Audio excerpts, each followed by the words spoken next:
Assalamualaikum warahmatullahi wabarakatuh. Alhamdulillahirrabbilalamin. Wassalatu wassalamu ala asrofil anbiya'i wal mursalin sayyidina wa habibina Muhammadin wa la hawla wa la quwata illa billahi al-aliyyil azim. Anak-anak sekalian, puji syukur kehadirat Allah Subhanahu wa taala senantiasa kita aturkan kepadanya karena berkat rahmat beliau semoga kita selalu diberikan kesehatan di masa pandemi ini. Tak lupa sebelum kita masuk materi sosiologi, perkenalkan nama saya Muhammad Arif Setiawan. Saya mengampu mata pelajaran sosiologi untuk kelas 10 dari kelas 10 IPS 1 sampai kelas IPS 10. Sebelum kita masuk ke materi awal kita di pembelajaran sosiologi, kurang lebih dalam satu semester ini kita akan belajar, jadi meliputi kurang lebih ada 6 bab, tapi untuk semester ganjil ini kita akan membahas 3 bab. Nah, sebelum kita masuk ke materi awal kita, marilah kita berdoa supaya apa yang kita pelajari bisa bermanfaat di dunia wal akhirah. Berdoa mulai. Oke, jadi untuk materi awal kita, sebelum kita masuk lebih jauh ke materi sosiologi, saya selalu menekankan bahwa kita harus belajar dari pengertiannya dulu. Apa sih sebenarnya sosiologi itu? Ada pepatah yang mengatakan bahwa tak kenal maka tak sayang. Jadi ya kenali dulu apa itu sosiologi, terus kemudian bagaimana sosiologi itu, apa yang dikaji dalam sosiologi, baru kita ngomong lebih jauh. Oke, jadi untuk sosiologi kurang lebih ada 3 pembahasan yang akan kita pelajari pada hari ini. Yang pertama ada pengertiannya dulu, lalu sejarah, lalu ada ciri-ciri sosiologi, dan yang terakhir objek kajian sosiologi. Nah, kurang lebih ada 4 materi pembahasan kita pada hari ini. Yang pertama ada pengertian sosiologi, sejarah sosiologi, ciri-ciri sosiologi, dan objek kajian sosiologi. Oke, yang pertama dari pengertiannya dulu. Nah, dari pengertiannya dulu. Jadi pengertian itu ada 2, secara etimologi dan secara terminologi. Apa sih Pak pengertian secara etimologi itu, dan apa sih Pak pengertian secara terminologi itu? Kalau pengertian secara etimologi adalah pengertian secara menurut bahasa. Jadi etimologi itu menurut bahasa. Sedangkan terminologi adalah secara istilah.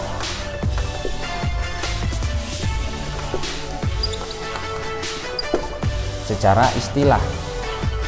Nah, jadi secara etimologi pengertian sosiologi itu adalah dari bahasa Yunani, gabungan dari 2 kata, yaitu sosius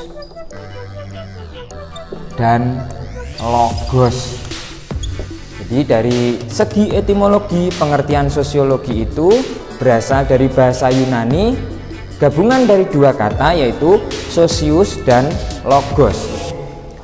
Sosius itu adalah masyarakat, artinya masyarakat, sedangkan logos artinya adalah ilmu. Jadi bisa dikatakan secara etimologi pengertian sosiologi itu adalah masyarakat dan ilmu. Lalu dari segi istilahnya, ya tinggal digabungkan aja 2 kata ini. Jadi secara etimologi kalau tadi sosiologi itu dikatakan adalah masyarakat dan ilmu, istilahnya adalah ilmu yang mempelajari segala macam keadaan dan apapun yang terjadi di masyarakat. Kita sering menyebutnya fenomena sosial. Jadi secara istilah, pengertian sosiologi adalah ilmu yang mempelajari segala macam keadaan dan fenomena yang terjadi dalam masyarakat. Ini dari segi pengertiannya. Oke.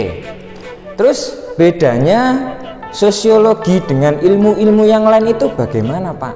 Nah, jadi sosiologi itu kan salah satu aspek ilmu sosial. Bedanya dengan ilmu-ilmu yang lain adalah kalau ilmu eksak, misalkan matematika, fisika, dan kimia, itu ilmu eksak, ilmu terapan, kita bisa sebut ilmu terapan juga.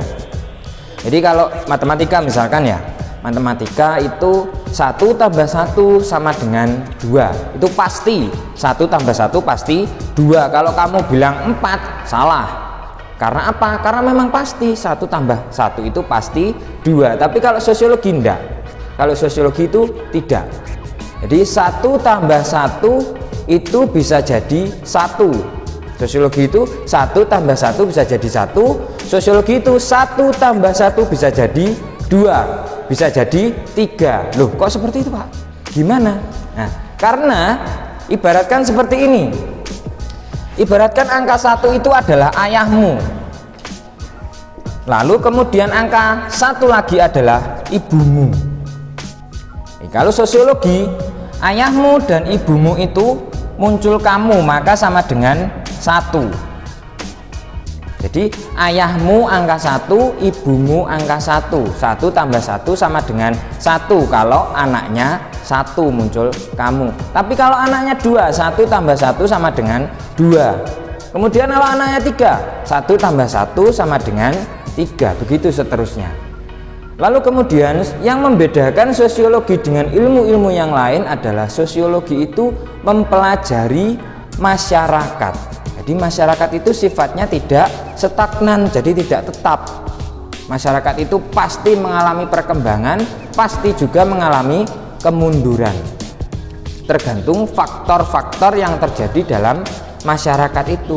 Faktor-faktor pendukung perkembangannya apa, faktor-faktor pendukung kemundurannya itu apa. Seperti itu. Oke. Jadi sampai sini paham ya? Nah, terus kemudian sejarahnya. Kemudian sejarahnya.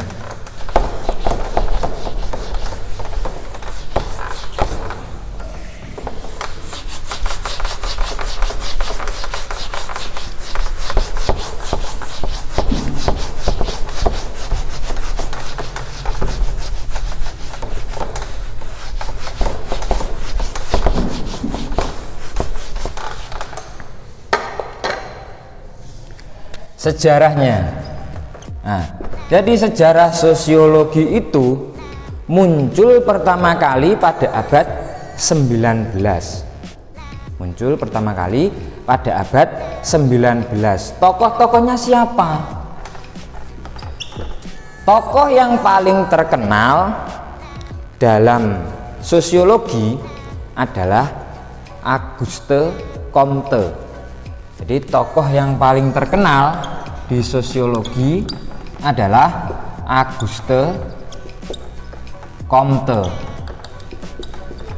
Auguste Comte ini adalah salah satu tokoh sosiologi yang paling terkenal dengan karangan bukunya yang berjudul Positif de Filosofi atau bisa disebut Filosofi Positif. Judulnya Filosofi Positif, bukunya Auguste Comte ini.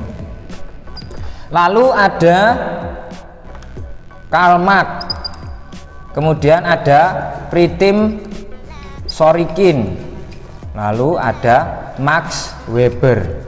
Nah, karena keterbatasan konten pembelajaran ini yang memang kita harus membuat media pembelajaran seperti ini, dan untuk videonya kalau mungkin kurang, sampean kurang paham dengan materinya, kalian bisa ambil di referensi dalam buku-buku yang lain atau baca-baca di berbagai sumber-sumber yang ada di internet, siapa-siapa tokoh dari sosiologi. Jadi silakan. Oke, untuk tokoh-tokohnya saya rasa yang terpenting adalah 4 ini. Terus kemudian lanjut ke ciri-ciri sosiologi. Oh ya, sebelum kita lanjutkan ke ciri-ciri sosiologi, yang mempengaruhi juga, yang sangat mempengaruhi perkembangan sosiologi adalah revolusi. Jadi ada revolusi, ada evolusi.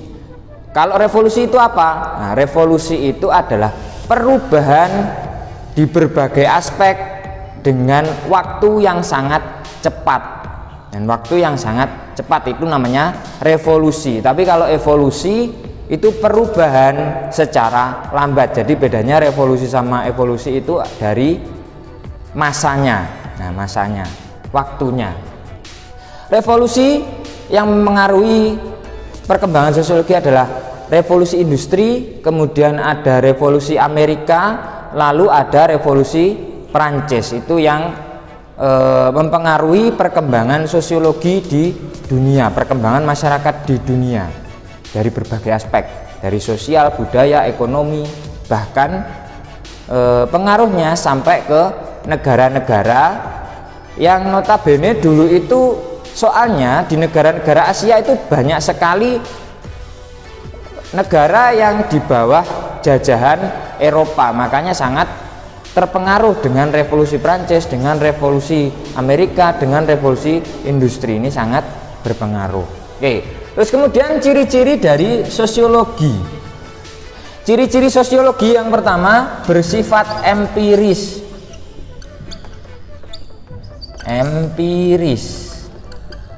Empiris itu apa? Nah, empiris itu berdasarkan fakta atau kenyataan.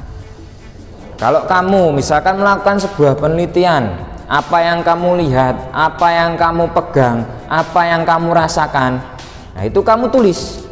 Ini namanya fakta empiris. Jadi berdasarkan apa yang kamu pegang, apa yang kamu lihat, apa yang kamu rasa, itu namanya empiris. Jadi sosiologi itu sifatnya harus berdasarkan kenyataan. Nah, harus berdasarkan kenyataan. Lalu sosiologi bersifat teoritis. Artinya sosiologi itu membuktikan sebuah teori, entah mendukung entah menyangkal. Jadi sebelum kamu mempelajari teori-teori yang mungkin nanti ada dalam buku, pasti nantinya ada. Jadi misalkan kalau di ilmu pengetahuan IPA ada yang mengatakan bahwa teori bumi itu bulat, ada juga yang mengatakan bahwa teori bumi itu datar. Nah, apa sih ketika kamu mengatakan teori bahwa bumi itu bulat? Iya, memang bumi itu bulat. Apa dasarnya? Nah, ini kamu mendukung bahwa teori bumi itu bulat. Lalu kamu misalkan mendukung teori bumi itu datar. Apa yang menjadi dasar kamu mendukung teori bahwa bumi itu datar? Harus ada dasarnya yang menguatkan teori tersebut. Nah, oke. Terus kemudian ada non-etis. Non-etis itu apa? Nah, non-etis itu sosiologi itu berada di tengah-tengah masyarakat. Ketika ada gejala sosial, ketika ada fenomena sosial yang katakanlah fenomena tersebut menyimpang dari norma, sosiologi itu meneliti tapi tidak menyalahkan. Misalkan kamu adalah siswa yang dicap nakal, atau ada kasus kenakalan remaja, katakanlah kasus kenakalan remaja. Sosiologi mengkaji kasus kenakalan remaja, tapi tidak menyalahkan. Maksudnya, oh si A ini memang nakal, oh si A ini memang tidak bisa diatur, oh si A ini memang tidak bisa menaati peraturan. Tidak seperti itu. Tapi sosiologi itu mengkaji lebih di tengah-tengahnya. Misalkan si A ini nakal, tapi karena apa? Nah, si A ini nakal karena mungkin dari pergaulannya, mungkin dari pendidikan orang tuanya, mungkin memang genetiknya itu nakal. Wah, ini kalau keturunan ini susah. Nah, jadi seperti itu. Jadi sosiologi itu tidak menyalahkan. Kalau sederhananya seperti ini, sosiologi itu istilahnya sosiologi itu mencari sebuah kepastian di antara ketidakpastian. Nah, jadi seperti itu. Jadi dicari dulu sebabnya apa. Nah, kok bisa nakal? Anak ini kok bisa nakal? Sebabnya apa? Bukan lantas terus menyalahkan. Nah, jadi seperti itu. Itu kalau ciri sosiologi secara non etis. Oke, lalu objek kajian sosiologi.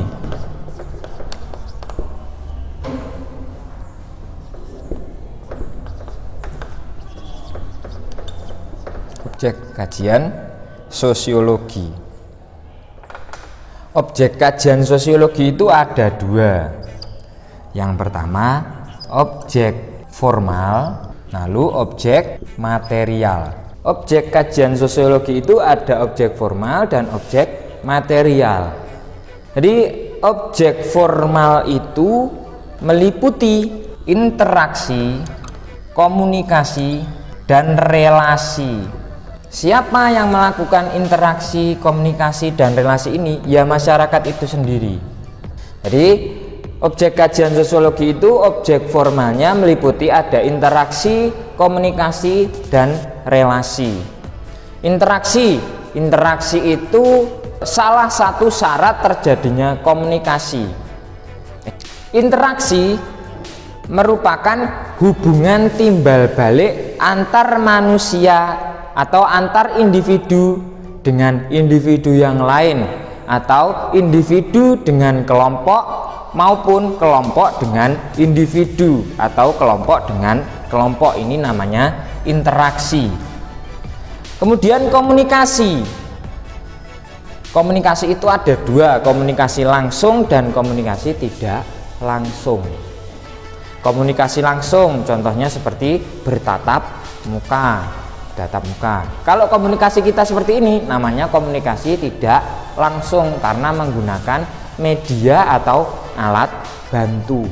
Nah, jadi seperti itu komunikasi. Kemudian relasi. Relasi itu adalah hubungan atau jaringan. Jadi pertemanan, rekan kerja, terus kemudian rekan sejawat, itu namanya relasi. Terus kemudian ada objek material. Apa objek material sosiologi itu? Segala sesuatu yang terjadi di masyarakat, gejala-gejala sosial. Gejala sosial. Kenapa kok gejala sosial itu masuk ke objek kajian sosiologi? Karena berbagai macam gejala sosial yang terjadi di masyarakat itu pasti mempengaruhi masyarakat tersebut, baik itu kecil maupun dampaknya besar. Jadi gejala-gejala sosial yang terjadi di masyarakat. Jadi untuk materi awal kita untuk sosiologi, saya rasa saya cukupkan mulai dari pengertian, sejarah, kemudian ciri, lalu ada objek kajian sosiologi ini dulu. Untuk selanjutnya, untuk pertemuan selanjutnya kita akan membahas lebih jauh, dan untuk buku referensinya kalian bisa ambil di perpustakaan atau baca-baca artikel-artikel yang ada di web-web yang harus bisa dipertanggungjawabkan. Jadi jangan asal baca, karena sekarang itu banyak sekali berita-berita hoak atau tulisan-tulisan hoak. Jadi dari saya akhiri. Sekian dari saya. Pesan saya tetap jaga kesehatan, cuci tangan, kemudian pakai masker, karena walaupun era sekarang sudah new normal, kita harus tetap menjaga supaya tidak tertular.